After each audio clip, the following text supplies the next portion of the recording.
Valoración del paciente clínico. Nosotros durante este semestre vamos a aprender a valorar y a diferenciar cuál paciente puede ser potencialmente crítico. ¿Ya? Y también van a empezar a elaborar casos clínicos. ¿No es cierto? Como lo vimos y hablamos en la clase anterior, porque esta es la base de su trabajo final. Su trabajo final va a ser un caso clínico. Todos los días vamos a ver durante la materia casos clínicos, tanto en la práctica como en la teoría. ¿Por qué? Porque nosotros tenemos que aprender a valorar la globalidad del paciente. Ya no estamos en esas etapas donde escucho un murmullo vesicular conservado, tonos clínicos, regulares. No van a ver estos pacientes. Ya van a ver pacientes que tienen estertores, repito, rojos, sibilancia, arritmias, soplos, y ya tienen que aprender a diferenciarlos. ¿No es cierto? Porque no vamos a ver pacientes de consulta externa, vamos a ver pacientes de terapia intensiva. Para eso yo necesito que sepan valorar, porque no todo paciente que tenga alteración de los signos vitales es un paciente que esté potencialmente crítico. ¿Ya? Porque muchos pacientes tienen presiones arteriales altas y las toleran perfectamente, o tienen glicemias altas y las toleran perfectamente. ¿Ya? Entonces vamos a ver eso. Por ejemplo, acá tenemos un paciente masculino de 50 años de edad, que es natural de Santa Cruz y de ocupación mototaxista. Antecedentes patológicos: hipertensión arterial, medicado por losartán, pero irregularmente. ¿Ya? Antecedentes quirúrgicos no refieren los familiares y tampoco alergias. Cuadro clínico de 10 minutos de evolución tras sufrir accidente de tránsito en calidad de conductor de motocicleta. Se desconoce el mecanismo exacto del trauma, pero el paciente no portaba casco. Hay pérdida de la conciencia por tiempo indeterminado, es auxiliado inmediatamente y llevado a un hospital de tercer nivel. ¿Eso qué les dice? Trauma craneoencefálico. Lo más probable, ¿no? Porque es moto, Sin no portaba casco, ¿no? Y hay pérdida de la conciencia por tiempo indeterminado. Nosotros, cuando vamos a valorar un paciente politraumatizado, ya lo han llevado, nos basamos en el ABC del trauma, ¿no es cierto? ABC del trauma. ¿Saben? Ya lo han llevado. Pero cuando nos vamos a ver otro tipo de patologías, si ustedes usan este memotécnico, van a saber qué van a hacer primero. Porque ya nos va a tocar atender en el internado, ya nos va a tocar hacer provincia y van a decir, pucha, ya ahora me llegó esto. Entonces, vayan a la ABC. Vayan a valorar primero qué es vía aérea. Vía aérea. Entonces, ¿cómo vamos a valorar en primera instancia una vía aérea? Si hay expansión de tórax. Si está respirando espontáneamente, se expande el tórax. Pero cuando vamos a valorar vía A, podemos conjugarla con la D, que es el estado neurológico, déficit motor, ¿cierto? Con una simple pregunta nosotros podemos valorar ambos. Le podemos preguntar lo que sea al paciente: ¿cómo te llamas? ¿Qué edad tienes? ¿O qué te pasó? Si el paciente te responde, tengo 20, esa vía aérea está permeable, o sea, no hay nada que le está obstruyendo. Y el estado neurológico está razonable, aunque puede estar somnoliento, desorientado. Bueno, no estamos valorando el largo todavía, pero estamos empezando a valorar el estado neurológico, ¿no es cierto? Si te responde el paciente, una vía aérea permeable, pero si ya no te responde y está empezando a querer responder, pero no puede, hay algo que lo está obstruyendo. Y eso puede ser, por ejemplo, en este mototaxista. Si estaba trabajando, normalmente trabaja con el bolo de coca y se les obstruye la vía aérea. O que está con un déficit neurológico importante y la lengua le está obstruyendo la vía aérea. O que, no sé si es otro tipo de trauma, que haya trauma laringeo, muchas cosas. No te va a poder responder. Si ya no tenemos la vía aérea permeable, necesitamos permeabilizarla y es lo primero que vamos a hacer. Hay distintos métodos que lo vamos a ver durante este semestre y vamos a aprender a también controlar ¿qué es la B? La ventilación del paciente, las respiraciones. Entonces, ¿cómo está respirando este paciente? ¿Está taquipneico? ¿Está polipneico? ¿Está usando músculos accesorios? ¿Está desaturando? O sea, si vamos a ver aleteo nasal, cianosis central y periférica, uso de la musculatura accesoria, y es un paciente que está en insuficiencia respiratoria, ¿no? Clínicamente, insuficiencia respiratoria. Entonces necesitamos corregir. Aparte de permeabilizar la vía aérea, necesitamos darle una buena ventilación. Nosotros vamos a determinar, le vamos a dar mascarilla, cánula nasal, lo vamos a intubar. ¿Qué vamos a hacer?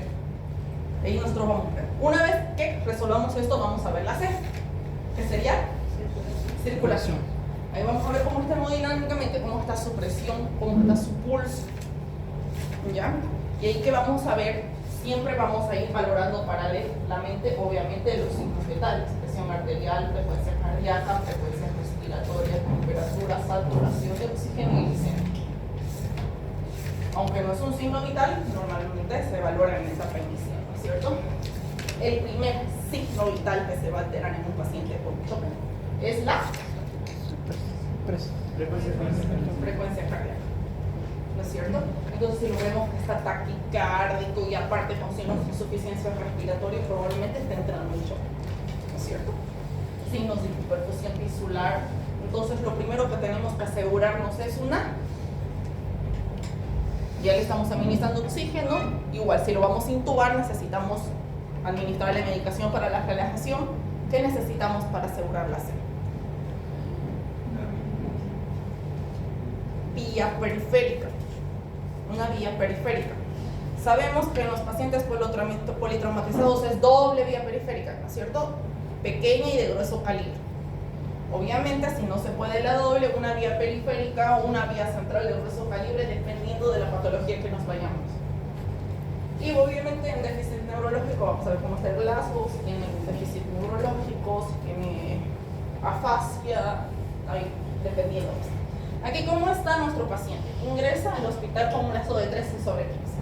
¿Qué le está diciendo ahí? Relativamente estable el estado neurológico. Probablemente por la desorientación lo llevaron a un transasorio. Piel y mucosas húmedas, aunque hipocrómicas. ¿Cómo está la presión arterial? 70. Está bien. Está baja. Tá bem ainda, tá bien. ¿Cuál es la presión arterial normal? Mas Sí, como ele é 120, hipertenso, menos 120, mas como ele é menos hipertenso, está 80. Muy bien, doctor. Es un hipertenso que toma los sartán irregularmente. Por eso vemos la globalidad del paciente. Nosotros con un signo vital normal no significa que sea normal para ese paciente.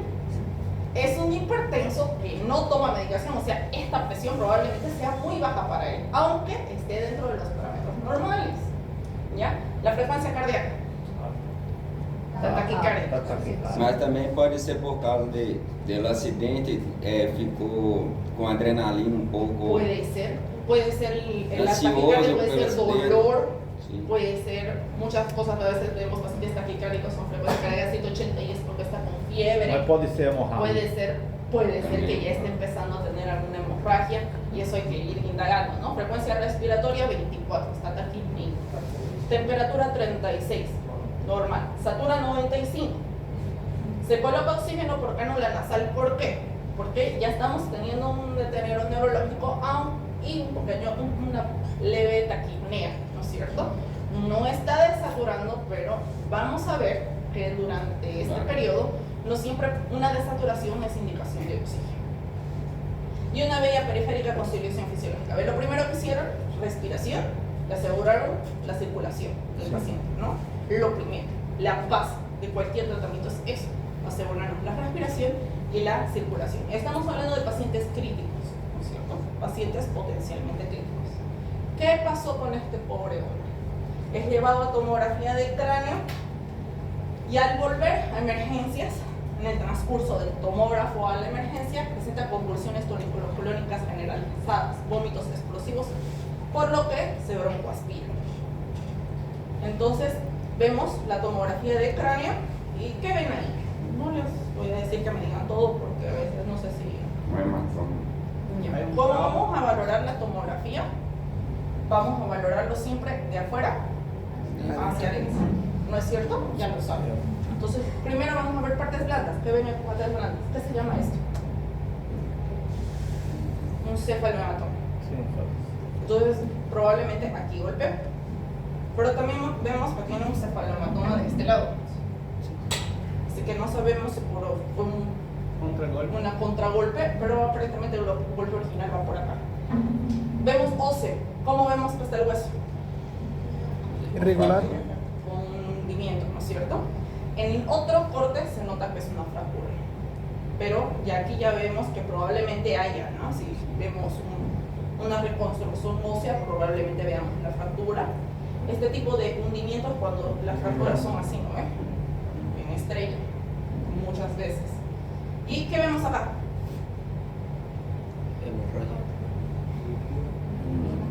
Es un hematoma. Un hematoma súpuro. ¿Ya? Agudo, porque obviamente ha sido por el trauma, ¿no? ¿Cómo está la línea media? Desviada. Entonces ya está haciendo presión. Y es por eso que convulsionó y provocó vómitos tipo explosivo. ¿Qué es eso? Signos de hipertensión endocraniana. Y volvemos atrás. ¿Qué vamos a hacer con él? Otra vez, porque ustedes saben que medicina es dinámica. No es, ya yo le puse su cánula nasal, su suerito y ahí. Me libro. Se revalora continuamente. Entonces volvemos a ¿qué vamos a hacer? Si convulsionó, si vomitó, se broncoaspiró y probablemente ya tuvo un déficit neurológico importante. ¿Qué vamos a hacer?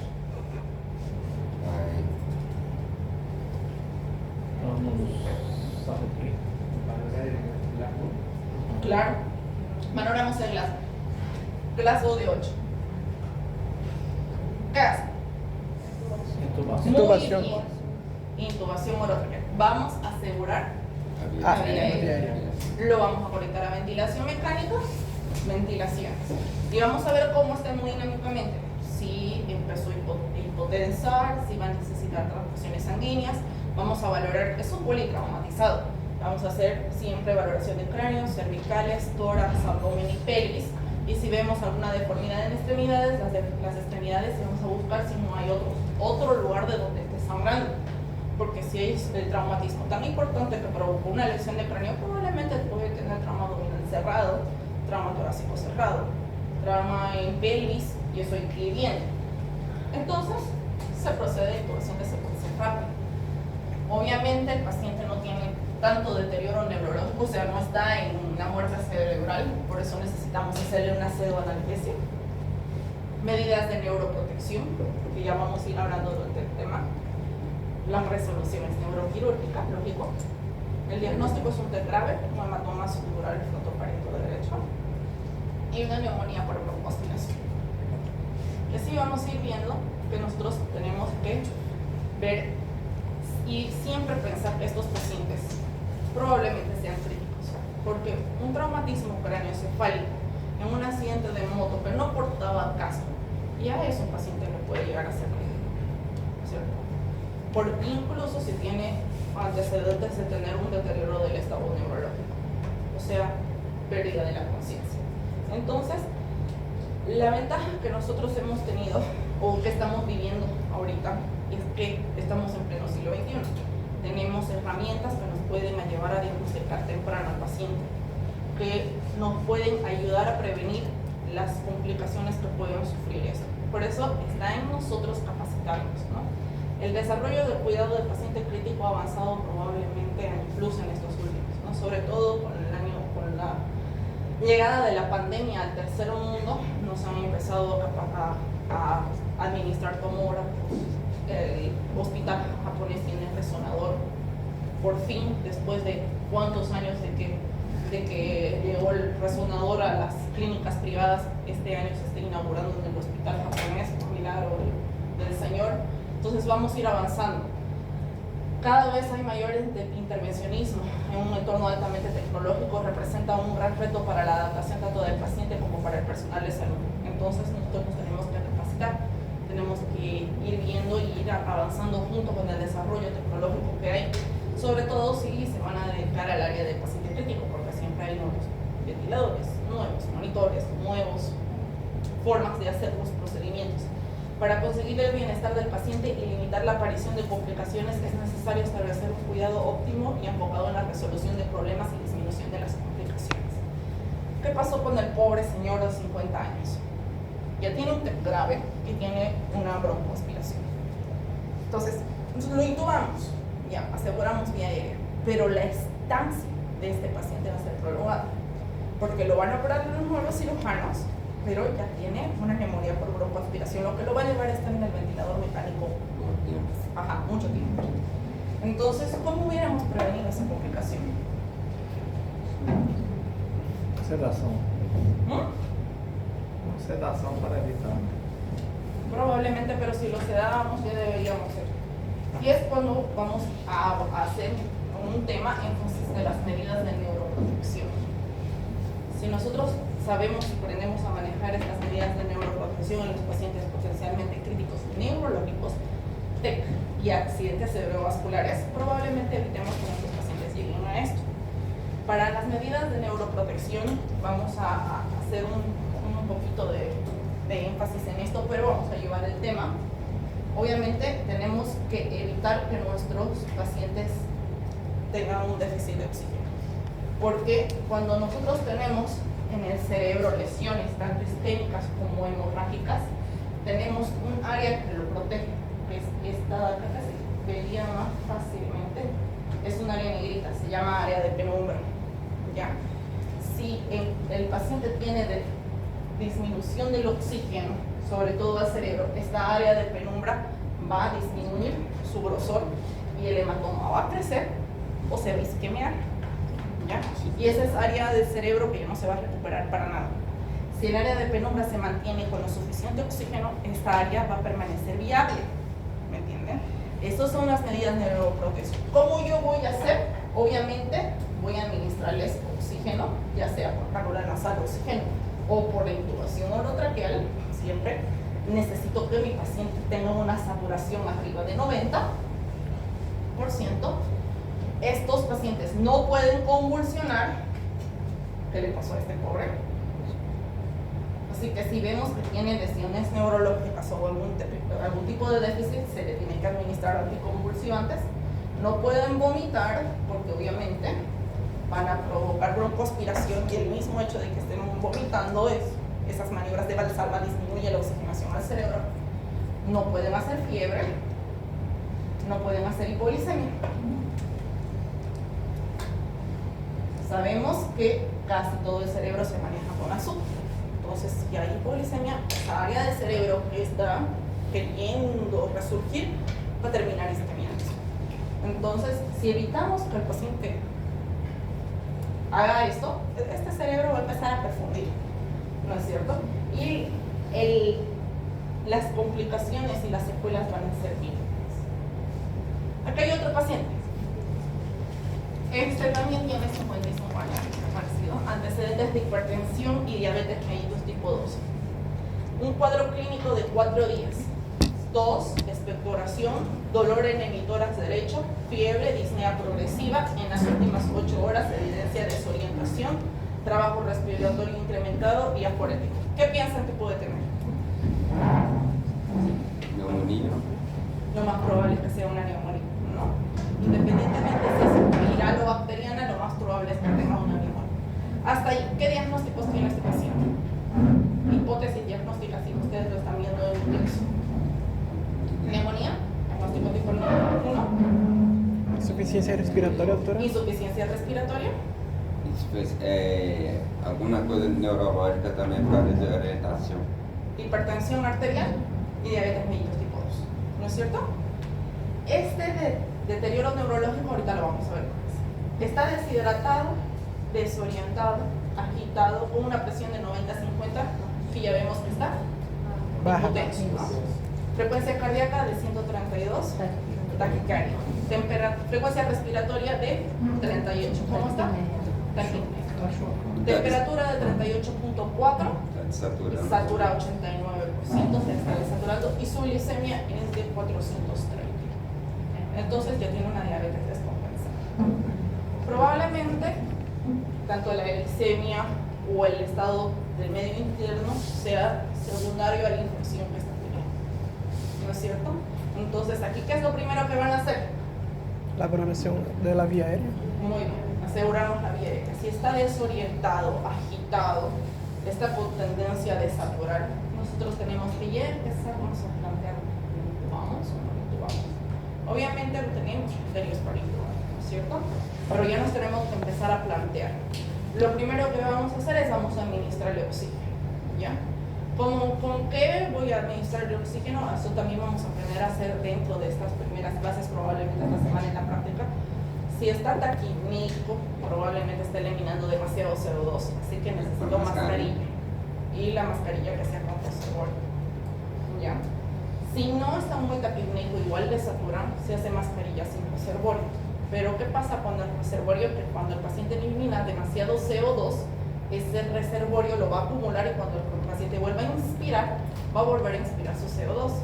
Esto va a evitar que haga una alcalosis respiratoria y vaya aumentando esta desorientación. Y él está así desorientado por eso, porque está eliminando demasiado CO2. Pero vamos a ir viendo de a poco. Obviamente está con fiebre, entonces vamos a administrarle oxígeno, vamos a corregir la ventilación porque estamos administrando mascarilla por reservorio y vamos a hacer ¿qué vamos a hacer? Vamos a monitorizar. Vamos a monitorizarlo, ya vimos que tenemos los signos vitales y vamos a asegurarnos una vía periférica. Necesitamos hidratarlo, ¿no es cierto? Entonces vamos a ver qué tipo de hidratación le vamos a hacer al paciente. Normalmente son soluciones con electrolitos y vamos a administrarle. Doctora, ¿por su agitación sería un sedativo también? ¿Cómo está ahí? No, porque está desorientado, agitado y además ha tenido por ese deterioro neurológico. Nunca se le da sedativo a un paciente, a no ser que esté convulsionando. ¿Ya? Ni siquiera cuando tenemos ataques de ansiedad ahora se les da sedativo, porque no sabemos si el paciente se nos va a ir para el otro lado, se nos va a trabar. Si está desorientado o agitado, probablemente sea por esto, por la hipoxia que está teniendo. Hipoxia produce eso. Y es lo mismo cuando nuestros pacientes tienen trastornos de ansiedad y empiezan a hiperventilar y empiezan. De pronto van a ver que van a caer una pieza. Y es porque eliminaron demasiado CO2 y están teniendo hipoxia por eso. Entonces se les administra mascarilla con reservorio, se les pone una bolsita para que empiecen a respirar y van a ver que la agitación, la desorientación, todo se va a ir. Netamente es la oxigenación del paciente. Por eso lo primero que se corrige es la respiración. Es importante. Por más de que no sea traumatizado, ver que empezamos a corregirlo de este modo, como un memotécnico se podría decir, y van a ver que los pacientes van corrigiendo paulatinamente. Entonces vamos a hacer una buena valoración clínica, obviamente haciendo una buena anamnesis, un buen examen físico, y hay muchas medidas que uno puede hacer en primera instancia: pedir gases arteriales, obviamente se le va a aplicar oxígeno, la presión de las signos vitales, se le va a medir la glicemia como se le hizo. En este tipo de pacientes se le puede o no hacer un electrocardiograma, que sería ideal porque es hipertenso, diabético, añoso, se le puede hacer un electrocardiograma y se va empezando un tratamiento específico para él. O sea, ya sabemos que viene con un foco infeccioso, tos, expectoración, fiebre, hay un foco infeccioso. Durante el semestre vamos a ver que vamos a empezar a manejar los códigos internacionales, código ictus, código infarto, código sepsis, la base, ¿ya? En el código sepsis nos dice que para ser, una vez diagnosticado el paciente o sospecha de sepsis, tenemos que iniciarle tratamiento dentro de la primera hora de ingreso del paciente. Tenemos una hora para iniciarle tratamiento y tenemos una sobrevida de más del 93%, ¿ya? Si nos pasamos de eso, vamos a ir disminuyendo la sobrevida del paciente. Entonces, de aquí nosotros tenemos que empezar a pensar iniciar el tratamiento específico. Obviamente, antibiótico-terapia de amplio espectro. Estamos hablando de un paciente que, como dijo el doctor, es una neumonía. Una neumonía está taquicárdico, está con deterioro neurológico, está ventilando mal. Si vamos a ver este parámetro chiquitito que nosotros lo llamamos quick SOFA en el manejo del paciente escéptico, nos dice que ya tiene un parámetro alto y probablemente sea una sepsis o un choque séptico, porque estamos con signos de hipoperfusión, hipotenso, taquicárdico, con fiebre, ¿no es cierto? Entonces necesitamos ya empezar el tratamiento dentro de la primera hora de ingreso del paciente. Eso nos dice el código sepsis. El código ictus nos dice inicio del tratamiento dentro de las 4 primeras horas de ingreso del paciente. Si le hacemos terapia de reperfusión cerebral, probablemente lo podamos se podría decir, resolver el cuadro y el paciente el déficit neurológico y el déficit motor lo revierte inmediatamente.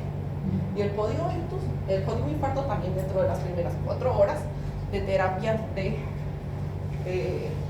de perfusión a nivel miocardio. Y eso es el cateterismo cardíaco. Entonces, si lo hacemos dentro de las primeras 4 horas, probablemente las secuelas también se harían. Esos 3 códigos vamos a llevarlos durante este semestre. Aquí estamos viendo un pantallazo de los códigos sepsis. Entonces, un paciente crítico es aquel paciente que presenta una alteración de la función de uno o varios de los órganos o sistemas.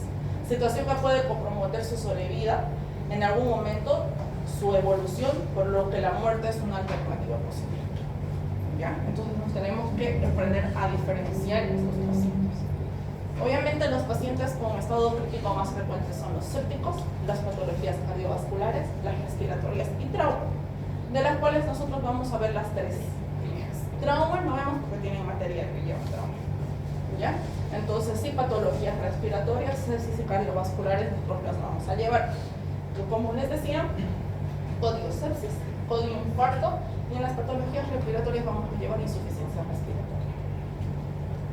En una situación de amenaza de vida, puede ser de manera aguda, los politraumatizados, procesos infecciosos como las peritonitis, procesos cardiovasculares como infarto o ruptura del aneurisma aórtico, o de patologías crónicas reagudizadas, como una insuficiencia renal crónica que no dializó, que no se pegó al tratamiento, que puede reagudizarse y puede llevar a que el paciente esté urémico, al estar urémico acidosis metabólica, y al acidosis metabólica disturbios hidroelectrolíticos, y los pacientes tienen deterioro neurológico, no dinámicamente inestable y mal estado general.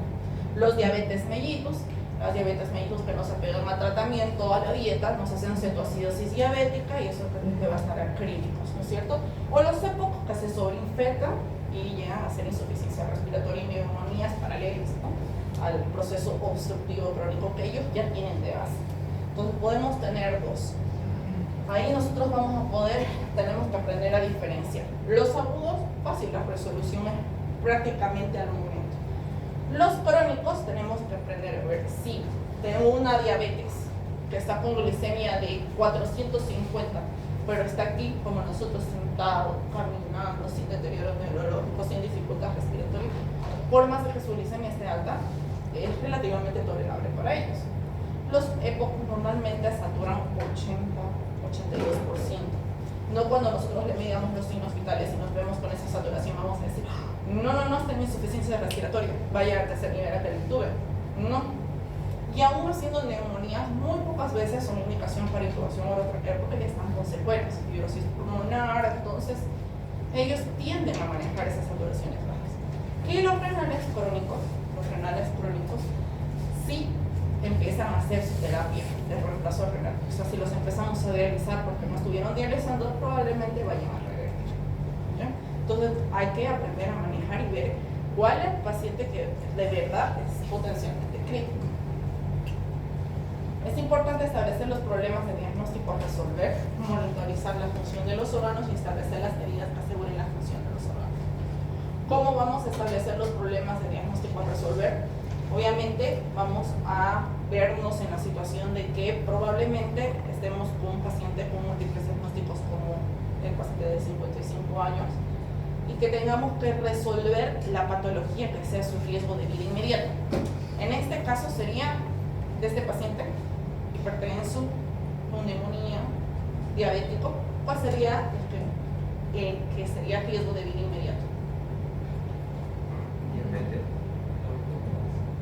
Hipertensión. La edad. No. Un niño. El diagnóstico que es riesgo de vida inmediato de este pacientito que vimos. Sepsis. Puede ser el choque séptico, puede ser, es una buena opción. Pero aquí el doctor me estaba diciendo hace rato otro diagnóstico. Insuficiencia respiratoria. Esa insuficiencia respiratoria lo va a llevar. No nos olvidemos, ¿se acuerdan las causas de paro de la clase pasada? En la hipoxia es nuestra causa número 1, ¿no es cierto? Entonces esa es la primera a resolver. Siempre se va a empezar a resolver el primero que pueda llevarlo a presentar paro cardiorrespiratorio, riesgo de vida. El segundo sería el choque séptico, ¿cierto? Vamos a reconfundir.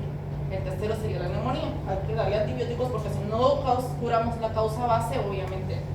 Y la hipertensión y la diabetes ya vendrían a ser secundarios, por más de que ya están como diagnósticos base, son secundarios porque estos no le están llevando a tener riesgo de vida ahorita. ¿Cómo vamos a monitorizar la función de los órganos?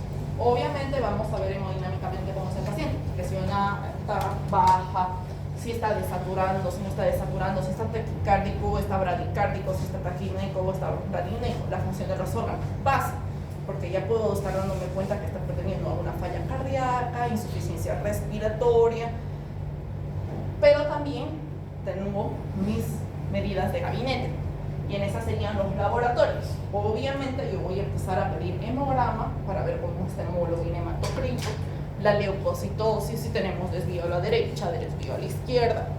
Voy a ver cómo está la función renal, la función hepática, enzimas cardíacas si lo necesito, enzimas pancreáticas si se lo necesita también, y siempre de base, gasometría y electrolitos. Porque, volviendo a la clase pasada, dentro de mis causas de paro cardiorrespiratorio tenemos acidosis metabólica y los trastornos del potasio, que va como 2 y 3 en las causas de paro. Hipoxia, acidosis y potasio son las causas más frecuentes de que el paciente pare, un paciente potencialmente crítico, ¿no? Entonces, yo de base necesito eso para poder diagnosticar a un paciente y corregirlo rápido, ¿ya? Y establecer las medidas que aseguren la función de los órganos. O sea, yo tengo que establecer vía aérea permeable, asegurarme de que tenga una vía de circulación establecida. Si mis periféricas están fallando, me tengo que asegurar de que tenga alguna central. Una buena también expectoración, doctora, del tórax también. ¿Cómo? Una buena evaluación también del tórax, ¿no? Claro. Saber si está Hay que ver cómo está la expansión. Después, cómo voy a asegurar la función de los órganos, que estén bien perfundidos, que estén bien oxigenados, que estén bien hidratados, que no tengan acidosis metabólica, que no tengan disturbios hidroelectrolíticos, ¿no? Si mi riñón está fallando, hacerle terapia de reemplazo renal, porque no siempre las diálisis son para siempre, ¿no? A veces son de rescate, como para darle un choque de funcionamiento al riñón, se opta por diálisis, o si va a necesitar de cirugía, si va a necesitar de reperfusión de miocardio como cateterismo, ya tengo que yo asegurarme de que la función del órgano esté óptima, ¿no es cierto? Un paciente crítico denota riesgo de vida, lógico, falla de múltiples órganos y la necesidad de sostener la función de los órganos que ya mencionamos. Entonces, normalmente este paciente crítico es paciente manejado en salas de cuidados intensivos, ¿cierto? Un paciente que está con monitores, múltiple medicación y una asistencia compleja. Un paciente crítico se encuentra a menudo en un ambiente clínico y fisiológico cambiante. Y no siempre los críticos, hasta nuestros pacientes en sala. Yo les digo a los internos porque me dicen, doctora, o sea, se confían, no, pero si estaba bien, estaba hablando y no sé, de pronto hizo paro y falleció. Es que por algo está internado, porque si estuviera bien, estuviera en su casa. ¿No es cierto? Haciendo tratamiento en la casa, por algo está ahí. O sea, algo no estaba bien, algo vieron los doctores de base, los viejos, les digo a los doctores internos, que por eso no se fue, por eso no le dieron de alta. O sea, no estaba bien el paciente. Si estuviera bien, estuviera en su casita. Entonces, mientras esté internado el paciente, es un paciente que es cambiante, que como ustedes los ven bien sentados hablando, al otro momento pueden estar presentando paro cardiorrespiratorio.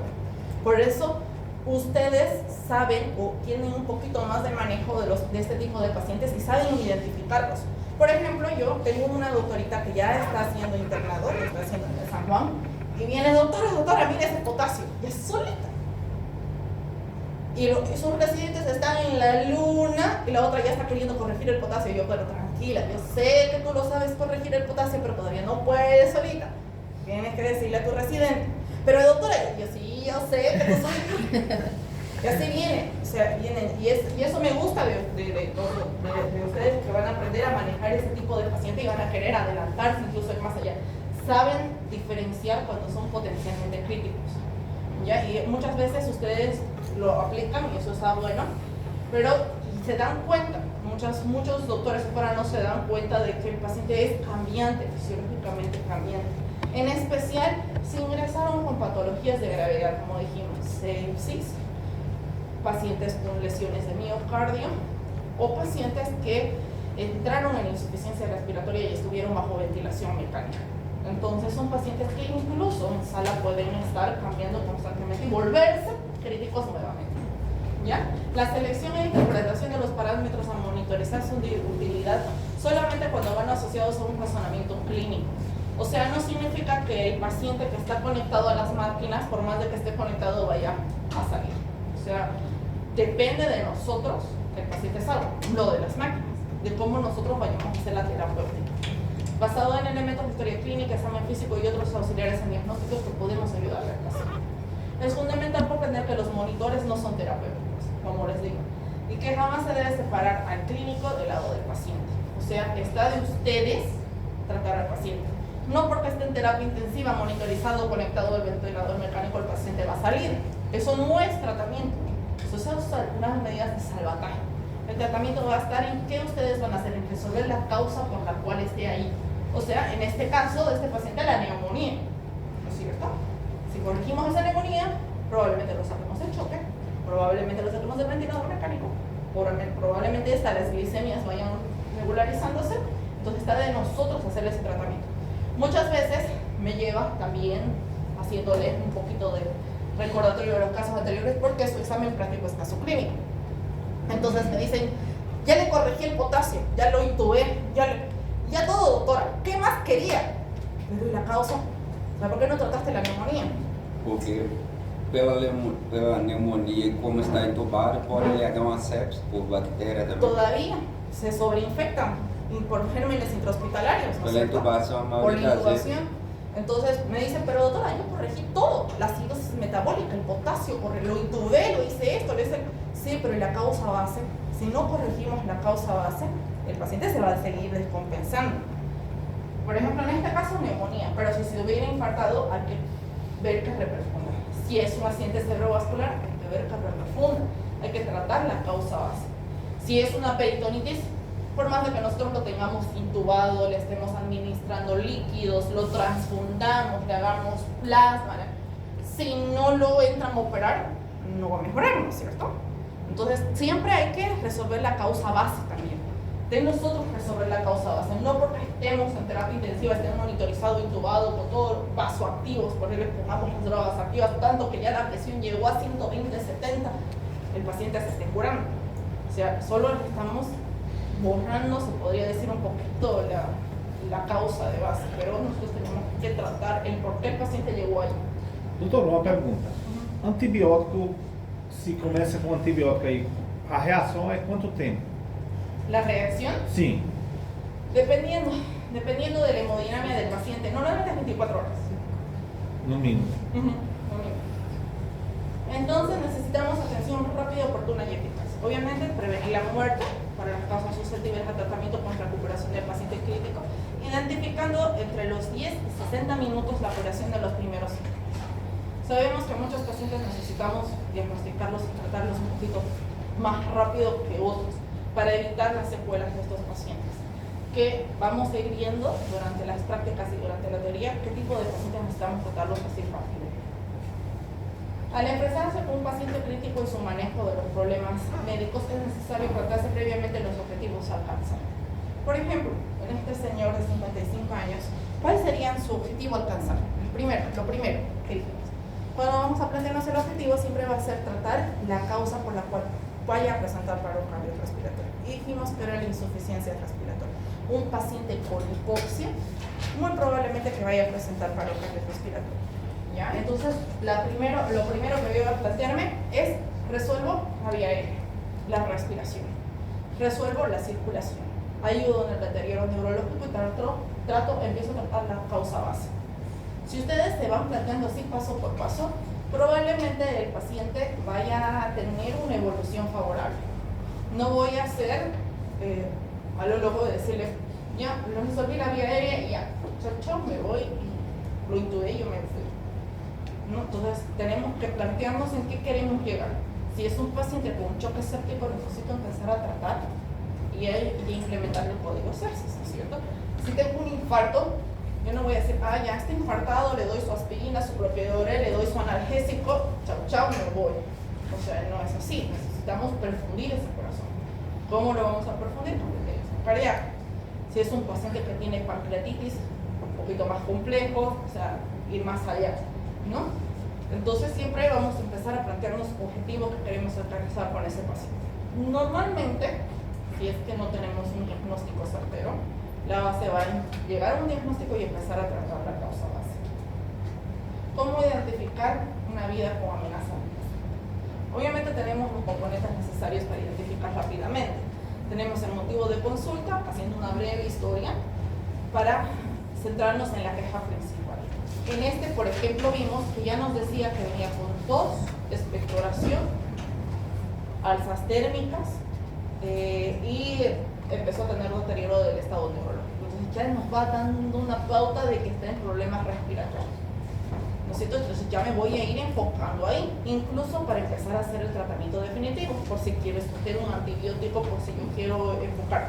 Pero si dice que viene con dolor en epigastrio, malestar en general, falta de eliminación de heces y gases, y que hace un par de horas se le ecualizó en fosa ilíaca derecha, ¿qué les está diciendo? El apéndice. ¿No es cierto? Entonces ya me voy enfocando ahí. Entonces voy a enfocar mi anamnesis, examen físico, lo voy a empezar, obviamente que vemos el paciente en su globalidad, pero ya me voy a hacer un buen examen físico, probablemente le pido una ecografía, aunque ahora ecografía ya no se piden apéndices, le están pidiendo todo con contraste, pero bueno, seguimos en el tercer punto, ecografía, voy viendo cómo está el examen físico, si tiene los signos característicos de un apéndice positivos. Por ejemplo, en Apoyanini, yo trabajo en Apoyanini, los cirujanos entran con clínica, sin necesidad de ser clínica manda, ¿no? Ya en los hospitales, ya por asegurarse de la parte que se podría decir médico-legal, se aseguran con ecografía o tomografía con contraste, pero clínica manda, por ejemplo, apéndice. Si yo tengo un politraumatizado y me dice, doctora, me está doliendo demasiado el abdomen, o sea, voy a hacer un FAST para buscar trauma hepático, trauma esplénico, altura de vaso, o sea, esplénico, riñones, y ahí voy a enfocar. Si mi paciente dice que viene con 4 días, vómitos, diarrea, fiebre, intolerancia a la vía oral, entonces, ¿qué están pensando? Una gastroenteritis, probablemente, ¿no? Entonces, muchas veces estos pacientes vienen a entrar en choque, deshidratación, lógico. Entonces, si me dice que viene con hematemesis sin melenas, ¿qué están pensando? Hemorragia digestiva alta. Si me dice que está viniendo con hematoquesias, hemorragia digestiva baja. Entonces ahí me voy enfocando, ¿no es cierto? Sí. Entonces van a ir viendo qué van a hacer. Obviamente necesitamos signos vitales lo más preciso posible y la oportunidad de visualizar y auscultar y tocar al paciente. La base está en el examen físico. Es por eso que yo les digo que siempre van con su material al hospital, porque van a aprender a diferenciar cuando diagnosticar pacientes críticos. Ya no va a ser como en semiología que escuchaban los tonos cardíacos rítmicos regulares, un abdomen con ruidos hidroaéreos normales. No, aquí ya van a ver pacientes críticos, probablemente ni escuchan los ruidos hidroaéreos. Y está bien, o sea, el que no escuchan los ruidos hidroaéreos está bien, ese es un abdomen probablemente agudo, ¿no es cierto? Que el abdomen agudo está en tabla, no hay ruidos hidroaéreos, tenso, doloroso, es un abdomen agudo, está bien, eso tienen que aprender a diferenciar, ¿ya? La monitorización, obviamente tenemos que estar en alerta, hacer un diagnóstico continuo, ver cuál es el pronóstico del paciente y una guía terapéutica. ¿Por qué es importante los signos vitales? Obviamente, familiarizarnos con los signos vitales normales para todo profesional es esencial. Ya hemos visto que los signos vitales es importante para el diagnóstico y tratamiento del paciente. Son más fiables y disponibles de inmediato en emergencia. Obviamente, nosotros podemos hacerlo en ese momento de que vemos al paciente, no es necesario llevarlo a ningún estudio, tomografía, nada. Lo podemos ver, es es el momento que nosotros vamos a tocar al paciente, porque ahí nosotros podemos ver cómo está el pulso, si está saltón, si está filiforme, cómo está, podemos ver hasta la cianosis distal periférica. Utilizados adecuadamente, identifica la mayoría de las amenazas de vida del paciente, siempre, ¿ya? Pero no todo lo que brille es oro. Y ahí es lo que yo vengo a decirles, que tienen que valorar el paciente globalmente. Tenemos que ver cuál es la edad, la medicación actual, la condición física y los problemas médicos previos. Como en este paciente que vemos de base, hipertenso, que no se medica, pero que tiene presiones normales estables. Para él es una hipotensión arterial. Por ejemplo, vemos pacientes renales diabéticos que vienen a la emergencia y están, como les dije hace rato, con glicemias arriba de 400, pero están como nosotros hablando. No están con signos de estar en una diabetes descompensada o una cetoacidosis diabética. ¿Ya? Y hay veces que vienen estos con glicemias de 80 y vienen con diaforesis, deterioro neurológico, y vos dices, pero si su glicemia está en 80, así me dicen los internos y los residentes. Sí, pero ¿cuánto la manejará en su casa? Probablemente esté manejando glicemias de 200, que ya con 80 nos está haciendo signos de hipoglicemia. Y vienen. Entonces ya ahí la ministra destroza y el paciente despierta y dice, ¿qué pasó? ¿Dónde estoy? Sí, era una hipoglicemia, pero no estaba teniendo glicemias alteradas, estaba con una glicemia relativamente estable. Pero y ahí nos lleva a ver que no todo lo que piensa, no lo normal siempre significa que esté bien. ¿Ya? Es paciente potencialmente crítico. Por lo menos los renales crónicos manejan presiones altas, o los hipertensos no controlados, que están con 180, 120 y sin ningún signo y síntoma. A mí me llegó a la emergencia una paciente con 200, 120. Obviamente en el centro de salud se espantaron, dijeron que esta ya va a ser un ACV. La mandamos al tercer nivel. Le midieron los doctores internos y entraron corriendo, doctora, está 120. Obviamente, pero ustedes la veían, no le dolía la cabeza. Vamos a llevar crisis hipertensivas. Esta es la base de está normal. Entonces, ¿ustedes creen que le corregimos a esa paciente? Probablemente si le ponemos algo para bajarle la presión, la pobre vaya a tener una lipotimia, dolor de cabeza por el hipoflujo cerebral que va a tener, porque está teniendo un flujo alto. A su cerebro esa sangre está entrando como chorreras.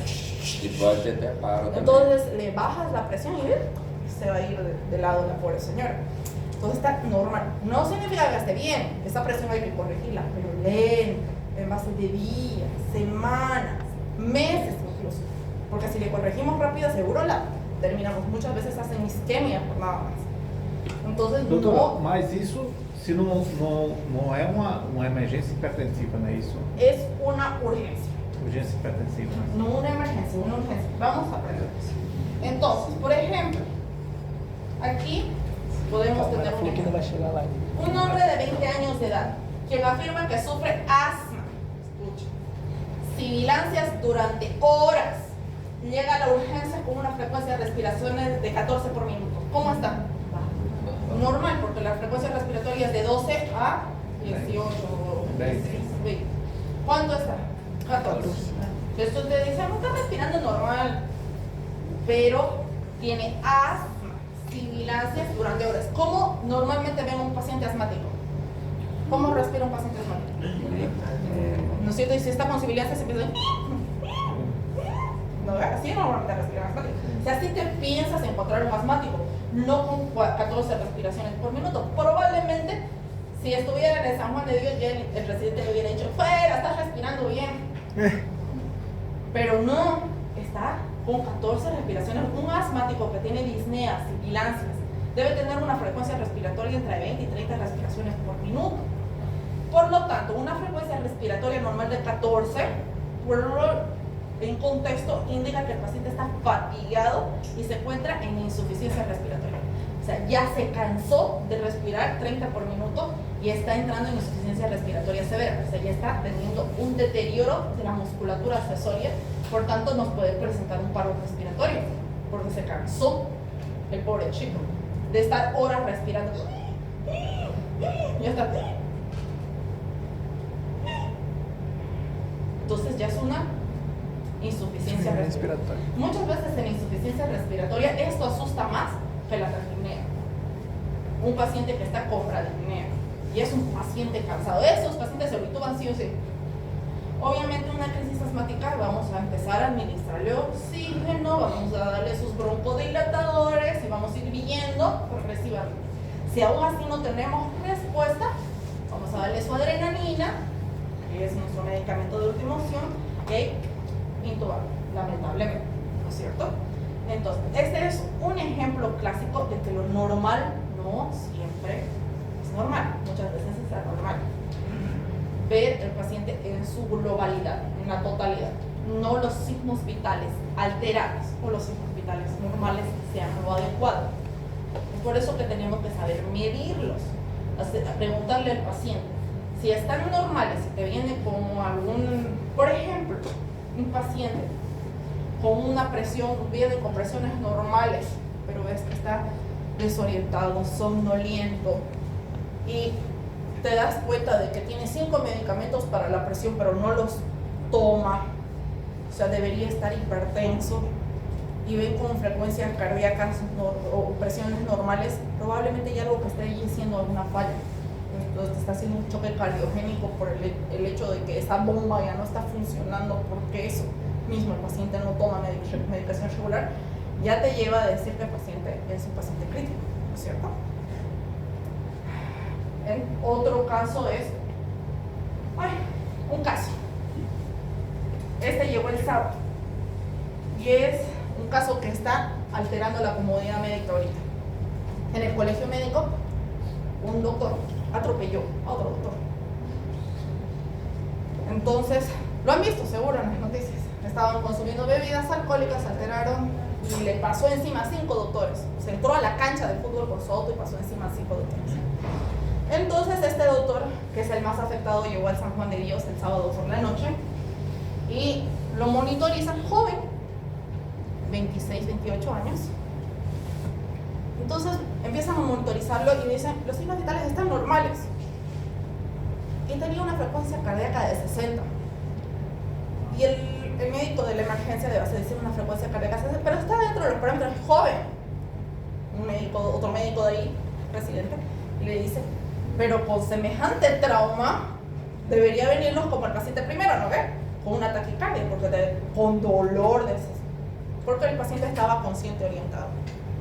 Y el doctor se empieza a preocupar, ¿qué habrá pasado? Si alguna frecuencia de cardíaca, lo primero que sacó es el ecógrafo a verle el corazón si no había hecho un taponamiento cardíaco, lógico, la base, lo primero que tenemos que pensar en un traumatismo, un taponamiento cardíaco, si había sangre en el corazón, había un pequeño derrame pericárdico, pero nada significativo. No tenía signos de taponamiento cardíaco. ¿Cuáles son los signos? Lo han llevado. Ingurgitación yugular, cianosis. Entonces no había los signos de taponamiento cardíaco. Y dicen, ¿qué pasó? O sea, ya hay una frecuencia cardíaca de 60 en un paciente politraumatizado. Aunque digamos que una 60 es una frecuencia cardíaca normal para un paciente joven, que podemos tenerlo, no es normal para un paciente politraumatizado. Entonces, ¿qué dicen los doctores? Tomografía, hay algo ahí. Hay algo a nivel central que está causando que el paciente tenga, porque parte cardíaca no es central, y tiene sección de la médula C4, quedó para pero obviamente sabemos que parte del corazón se mueve por el sistema autónomo también, entonces le lleva a tener bradicardia. No siempre la frecuencia cardíaca normal para un paciente es adecuada, ¿ya? Entonces tenemos que ver la globalidad del paciente. Tenemos que ver no los signos vitales normales son adecuados para el paciente que estamos viendo, ¿ya? Signos vitales normales pueden ser indicadores tempranos de deterioro inminente que se observan cambios respecto a las evaluaciones. La taquicardia causada por anomalías físicas como fiebre o bajo gasto cardíaco pueden aumentar con el dolor, la ansiedad o disminuir en pacientes con trastornos de la conducción o que estén consumiendo beta-bloqueantes. ¿Me entienden? La taquipnea puede reflejar anomalías pulmonares, sistémicas o metabólicas y siempre se debe evaluar detalladamente. Un aumento de la profundidad de la respiración, o sea, la respiración del Kussmaul puede indicar acidosis metabólica grave. Eso hay que tenerlo en cuenta. Entonces, Un descenso en la presión arterial puede ser signo tardío de trastornos cardiovasculares. Sabemos que lo primero que vamos a tener alterado en trastornos cardiovasculares es la frecuencia cardíaca, ¿no es cierto? E indique una deficiencia de los mecanismos ya compensadores, o sea, ya no se está compensando. Entonces, el paciente ya está llegando a tener un deterioro importante de la bomba, que está que nos da la funcionalidad. La evaluación del pulso central y periférico suele aportar muchísima información temprana, como está el pulso filiforme, sertón irregular alternante, para ver si mi paciente puede estar entrando en choque o no, si tenga signos de hipoperfusión o no, o signos de hipovolemia, porque muchas veces por hipovolemia podemos tener estos pulsos saltones, pero no significa que ese pulso sea adecuado para ese paciente. La agitación y la confusión normalmente pueden ser consecuencias de hipoxia, que es mucho más frecuente que el deterioro neurológico por algo central. Entonces, normalmente tenemos hipoxia. La depresión del sensorio o delirio hipoactivo pueden reflejar hipercapnia, es lo que mencionábamos. Las dificultades para evacuar la vejiga o aún el intestino pueden provocar agitación y excitación. O sea, muchas veces si el paciente viene con retención urinaria, vienen agitados, taquicárdicos, probablemente con fiebre porque esa retención está llevando a que se infecte. Entonces, no siempre vaya a ser que sea un paciente crítico, ¿no? Probablemente evacuando por resolver el problema. Pero son los que llegan con una clínica más aparatosa. ¿Ya? Perfusión sistémica. El mecanismo mediante los cuales se aportan nutrientes a la célula es necesario para los procesos metabólicos y se eliminan los productos de desecho. Entonces, lo que necesitan nuestras células es aporte. ¿Y qué aporte necesita? Oxígeno, electrolitos y glucosa. ¿No es cierto? Eso necesitan nuestras células. Entonces, está en la base de nosotros administrar. Oxígeno, asegurándonos una buena vía aérea y una buena respiración. Electrolitos, le vamos a poner una vía periférica que probablemente le esté pasando electrolitos, pero normalmente usamos el Rofringa, ¿no? El lactato, normal, que tiene sodio, potasio, cloro, calcio, magnesio. Y dextrosa, porque necesitamos administrarlo, porque la ATP funciona a base de la dextrosa. Entonces, si necesitamos administrar dextrosa, se va a administrar. ¿Ya? Entonces, como dijimos, para tener un buen metabolismo celular necesitamos los nutrientes necesarios y pueda producirse el ATP necesario. Los pacientes que son críticos producen o generan más ATP de lo normal. O sea, van a empezar a activar su metabolismo compensatorio y van a necesitar mucho más energía. Entonces probablemente se deshidraten más rápido, hagan polisemias, hagan hipoxia más rápido por el hecho de que muchas veces su cuerpo está generando, pero no le está llegando lo suficiente. ¿Ya? Entonces la cantidad de oxígeno entregada por la microcirculación de las células debe ser igual a la cantidad de consumida por la mitocondria. Por eso, normalmente es la primera causa de paro. O sea, si no hay la cantidad de oxígeno entregada a la célula, las mitocondrias están produciendo, pero ya va a haber un momento que van a producir sin oxígeno, porque ya el cuerpo no lo está aportando. Este aporte es esencial ya que el 95% de la energía generada por el organismo se origina de forma aeróbica. Por esta vía, cada mol de glucosa de origen de 38 enlaces fosfatos ricos en energía, mientras que por la vía anaerobia, la ausencia de oxígeno solo se forma tres enlaces de mismo. O sea, oxígeno, electrolitos y glucosa para mantener una buena circulación. Todos los depósitos de oxígeno en el organismo duran tan solo 5 minutos en reposo. ¿Y qué pasa si estos órganos no están aportando oxígeno, si el cuerpo no tiene el oxígeno necesario? Muestran de diferente grado de susceptibilidad a la hipoxia, dependiendo de la relación de la actividad metabólica y el flujo sanguíneo y las posibilidades del órgano en modificar los factores en caso de necesidad. Así es como el músculo esquelético recupera la función normal aún después de estar 30 minutos en isquemia. Pero hay otras células, como las células cerebrales, que experimentan daño permanente luego de los 4 minutos de hipoxia. El daño permanente. Normalmente nos dicen 3 minutos, pero después de 4 minutos de hipoxia, ese cerebro ya no hay. Y es lo que hablábamos en la clase anterior, ¿no es cierto?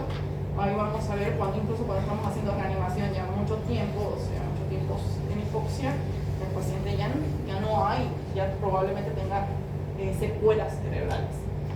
Entonces, Entonces vamos a ver cómo está la perfusión. Obviamente los signos vitales, podemos ver los vasos arteriales para ver cómo está el lactato, la saturación venosa central, en una presión arterial media. Se denomina síndrome de mala perfusión a la condición en que la disponibilidad de oxígeno del organismo es insuficiente para la generación de ATP, necesario para mantener la integridad funcional y estructural de los tejidos, y está asociada con una deuda de oxígeno tisular, metabolismo anaerobio y acidosis. Es un síndrome agudo y grave con compromiso hemodinámico y depresión de las funciones vitales celulares debido a deficiente perfusión tisular. Normalmente empezamos con síndrome de mala perfusión y posteriormente, como no están perfundiendo los órganos, una falla multiorgánica, ¿no? Entonces vamos a ver eso. Recuerda que la vigilancia hemodinámica del paciente en estado crítico es importante la tenencia de los valores absolutos y no debemos tratar solo los números, sino el paciente en su globalidad. ¿Ya? Para esto necesitamos ver primero la función respiratoria. Siempre dijimos A y B, ¿no es cierto? Vamos a empezar a ver cómo está la mecánica ventilatoria, cómo están las vías aéreas, si el paciente tiene obstruida o no la vía aérea, que permeabilizarla. Normalmente la base de la permeabilización de la vía aérea es la posición del paciente en decúbito supino, para que haya un buen flujo aéreo, hiperextensión del cuello para que haya un buen flujo aéreo y oxigenar si es necesario. Si está usando músculos accesorios, cómo está la respiración, si es una respiración de Kussmaul, qué tipo de respiración está teniendo, si está teniendo bradipnea, como lo mencionábamos, el paciente cansado, y ver cómo está el intercambio gaseoso. Para eso vamos a aprender a valorar gasometrías arteriales. Esto lo vamos a ver desde mañana en nuestras prácticas. ¿Ya? Gasometrías arteriales, cómo están los gases arteriales. Si los gases arteriales tienen criterios para intubar al paciente, si está en insuficiencia respiratoria leve, moderada o severa. Entonces vamos a ir con eso, viendo y valorando si el paciente necesita una vía aérea primero. Un paciente que está adecuado en oxígeno, los factores que sugieren una oxigenación inadecuada es taquipnea en reposo, disnea en reposo, con ejercicios moderados, cualquier estado de confusión, letargia o jubilación, cefalea persistente, cualquier estado de ansiedad o irritabilidad inexplicable, cardiomegalia o insuficiencia cardíaca de causa desconocida y policitemia de causa desconocida. Entonces ahí ya me voy guiando de que mi paciente necesita oxigenación. En la gasometría arterial, obviamente necesitamos esto de base porque nos va a dar más luces de cómo está oxigenando el paciente. Por eso necesitamos medir la oxigenación y el estado ventilatorio. Pues eso es una indicación para pedirla cuando se sospecha de alteraciones del equilibrio ácido-base, cuantificación de la respuesta de oxigenoterapia, la monitorización de la gravedad y la progresión de las enfermedades respiratorias. ¿Ya? Vamos a ver que entre los parámetros, o lo que ya lo hablamos en la clase pasada, indicación de intubación orotraqueal, es la PAFI, que se la mide con la gasometría y la cantidad de oxígeno que recibe el paciente. Es decir, tenemos una PAFI igual o menor a 100, es intubación. Si tenemos un PCO2 mayor a 50 o un PO2 menor a 50, es indicación de intubación, ¿no es cierto? Obviamente, con esto vamos a ver cómo está el pH, vamos a ver cómo está el bicarbonato, para ver de corregirlos mutuamente, para ver si no tenemos desequilibrios ácido-bases. Obviamente, si tenemos contraindicados el gasometría, sobre todo cuando tenemos enfermedades vasculares periféricas. Pero aún así, si tenemos vasculares periféricas, hay lugares donde se puede tomar gasometrías que no necesariamente sea periférico. Pero si los pacientes toman altas dosis de anticoagulantes, probablemente porque estamos pinchando arteria, vayan a producir sangrados activos. Y eso hay que tener cuidado. Las complicaciones es el dolor, el hematoma, espasmo arterial, reacciones vagales, hiperventilación porque duele mucho porque toman una gasometría arterial y traumatismos de la arteria causando una trombosis arterial. ¿Alguna vez has tomado gasometría arterial? Ay, duele demasiado. Sí. Entonces, los pacientes tienen a tener un poquito de reacción a eso. Pero es importante porque vemos que están dentro de nuestros criterios para ver si el paciente necesita intubación. Cómo está oxigenando. Una vez esté intubado, si respondió al tratamiento de oxigenoterapia o no, si está bien bueno nuestros parámetros ventilatorios, porque nosotros nos guiamos con eso para modificar los parámetros del ventilador mecánico. Así que es importante que y van a aprender a tomar gasometrías arteriales durante su estadía en el hospital. Y si yo tengo criterios, obviamente voy a acceder a la clínica. Yo tengo muchos métodos nosotros tenemos métodos para acceder a vía aérea definitiva. Unas que son definitivamente permeables durante varios días y otras que nos pueden durar horas. ¿Ya? Pero son vías aéreas que nos van a proteger, esto nos va a ayudar a proteger la vía aérea hasta tener la vía aérea definitiva. La más conocida, como ustedes que probablemente más vean en intubación orotraqueal, ¿ya? Pero entre otra vía aérea definitiva tenemos la traqueotomía, ¿no es cierto? Muchas veces indicación cuando tenemos obstrucción de la vía aérea superior que no nos esté permitiendo el acceso del tubo orotraqueal, o cuando son intubaciones orotraqueales prolongadas, o sea, mayor de 10 días, ya se procede a la traqueotomía, ¿ya? Entonces nosotros vamos a permeabilizar la vía aérea de este modo. Vamos a tener en cuenta de que el paciente no puede mantener una vía aérea, no protege su vía aérea. Si mantiene la vía aérea, no mantiene una ventilación adecuada y su oxigenación es insuficiente, probablemente yo necesite intubar al paciente. Más mis criterios mesométricos y más el criterio neurológico que tenemos. Un brazo igual o menor a 8 es criterio para intubación. ¿Ya? ¿Por qué yo voy a intubar un brazo igual o menor a 8? Porque probablemente el paciente me esté diciendo insuficiencia respiratoria por ese deterioro neurológico. ¿Ya? No sé si les hablé de esto en la anterior clase. ¿Cómo respiran los bebés? ¿Le han llevado pediatría? No, estoy bien pensando. ¿Me están llevando? Sí. Tuvimos una clase. ¿Solo por una clase? Sí. Ya. Todavía no han ido a más clases. Pero probablemente vayan viendo. ¿No tienen algún bebé en la casa, hermanito, sobrinito? Los lactantes, ¿cómo respiran? Muy rápido, con su doctor. abdomen. Así respiran, ¿eh? Y respiran con su abdomen, los lactantes. Entonces, cuando el paciente tiene deterioro neurológico se llama aquinesia respiratoria. En el adulto no es normal respirar con el abdomen, nosotros respiramos con tórax, usamos músculos torácicos. El uso de musculatura accesoria, que estemos usando músculos, aleteo nasal, y que el paciente respire con el abdomen se llama aquinesia respiratoria, muy característico de los pacientes con deterioro neurológico. Entonces, esto va a llevar a que el paciente altere los vasos arteriales y empiece a acumular CO2 y a decretar demasiado oxígeno. Entonces vamos a ver este patrón en ellos. No va a respirar adecuadamente, por tanto no va a tener aporte adecuado de oxígeno y ese deterioro de 8 va a llegar a 3, 4 o va a bajar más porque no va a tener suficiente oxígeno. No controla vía aérea. Paciente hipógrafo de 8 no controla vía aérea, significa que la lengua no la está manejando, se le va a obstruir, ¿no? Va a causar obstrucción. No maneja secreciones, o sea, si tiene secreciones, si vomita no va a tener el reflejo de Valsalva para botarlo, se lo va a tragar, se va a broncoaspirar, como nuestro paciente del primer caso clínico. Y tampoco, al no manejar secreciones, su saliva no la va a tragar, la va a ir pasando a la vía aérea. Entonces, por todo esto, un grado igual o menor a 8 se intuba. ¿Ya? Porque potencialmente por la hipoxia nos van a hacer paro. ¿Ya? Entonces, si nosotros tenemos todo esto, vamos a permeabilizar una vía aérea definitiva. ¿Ya? No Doctora, vamos a optar por las alternativas. Sí o sí vamos a ir a la... Doctora, entonces un paciente con aquinesia respiratoria sí o sí su Glasgow va a llegar a 8. No, o sea, le estoy diciendo que los Glasgow igual o menor a 8 hacen aquinesia respiratoria por el deterioro neurológico.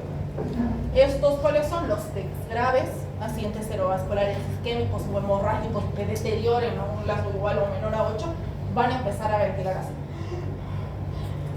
Así respirando.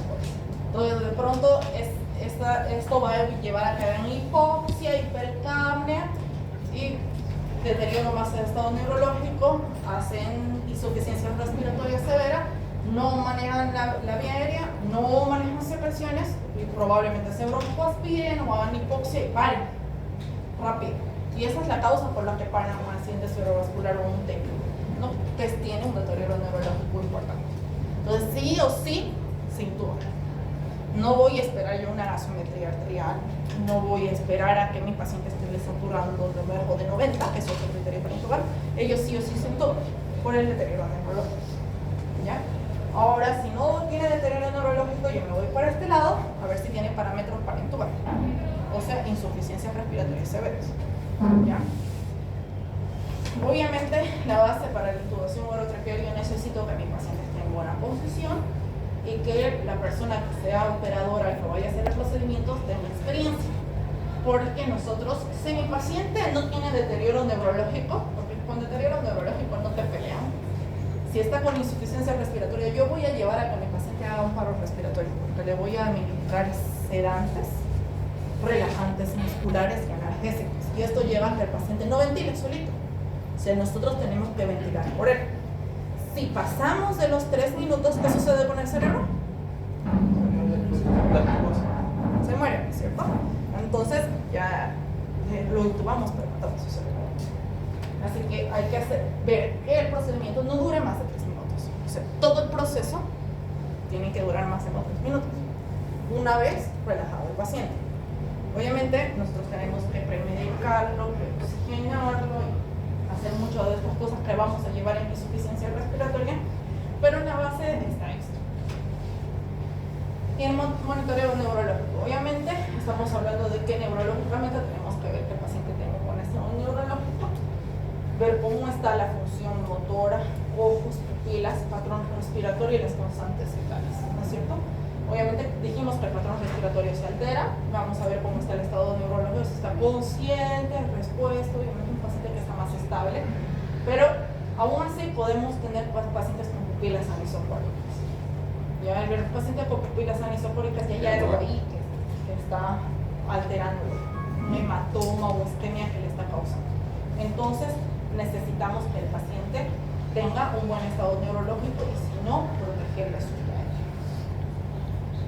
Para eso, esquemáticamente vamos a ver que en un paciente crítico lo primero que vamos a hacer es valorarlo, ¿no? Mirarlo, escucharlo y ver cómo siente. Vamos a ver cómo está la función fisiológica con los signos vitales y vamos a empezar el tratamiento con lo básico, asegurando la vía aérea, oxígeno y fluidos. Lo básico. En una segunda instancia, pero yo no les estoy diciendo que esta segunda instancia vaya a ser mañana, pasado, es paralelo, inmediatamente. Vamos a hacer otra vez una buena anamnesis y una revisión de órganos. O sea, vamos a hacer un examen físico más detallado, más esquematizado, buscando cuál está en falla. Vamos a empezar con la evaluación complementaria, laboratorio, rayos X, electrocardiograma, tomografía, dependiendo de lo que nosotros veamos que necesitemos, y ya un tratamiento específico para el paciente. ¿Ya? Y ahí vamos viendo. Obviamente, si yo estoy pensando que tiene una neumonía, una radiografía, voy a ver si tiene infiltrados o condensación, porque, por ejemplo, nuestro paciente del caso clínico venía con tos, expectoración, fiebre, deterioro neurológico, dificultad respiratoria, pero eso no me significa que sea viral o bacteriano. Tengo que ver si de inicio antibiótico, no de inicio antibiótico, de inicio antirretroviral, de inicio, ¿qué puedo hacer?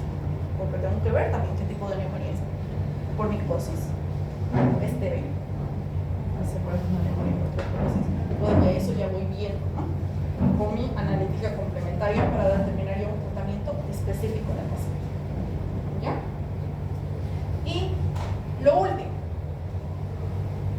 obviamente necesitamos identificar las figuras potencialmente mortales, monitorizar los cambios compensatorios fisiológicos, evitar la producción de nuevas ínfulas o complicaciones a corto o largo plazo, asegurarnos el mantenimiento de la protección de los órganos más importantes y desarrollar un esquema de prioridades de tratamiento. Y ya lo hablamos. Pero no nos olvidemos que por más crítico que sea nuestro paciente, por más de que necesite cirugía, por más de que tenga una bronquitis, por más de que tenga una hemorragia digestiva, por más de que sea un TAC, mi paciente, ¿qué dijimos que necesita? Oxígeno, electrolitos y glucosa. O sea, mi paciente necesita comer. No nos olvidemos porque el paciente necesita todo eso. Entonces necesitamos ver cómo vamos a hacer la nutrición hospitalaria.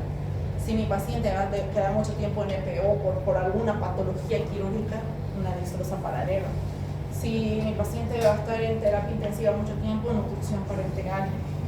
Si vamos a ver, necesitamos la administración de los nutrientes necesarios porque ese paciente, como dijimos, está consumiendo demasiado y su cuerpo no va a dejar de aportar a los órganos necesarios y va a entrar en falla multiorgánica si no le damos los nutrientes necesarios. Por eso nuestra próxima clase es eso. ¿Ya? Hasta aquí, doctores, no nos olvidemos las prácticas comienzan esta semana.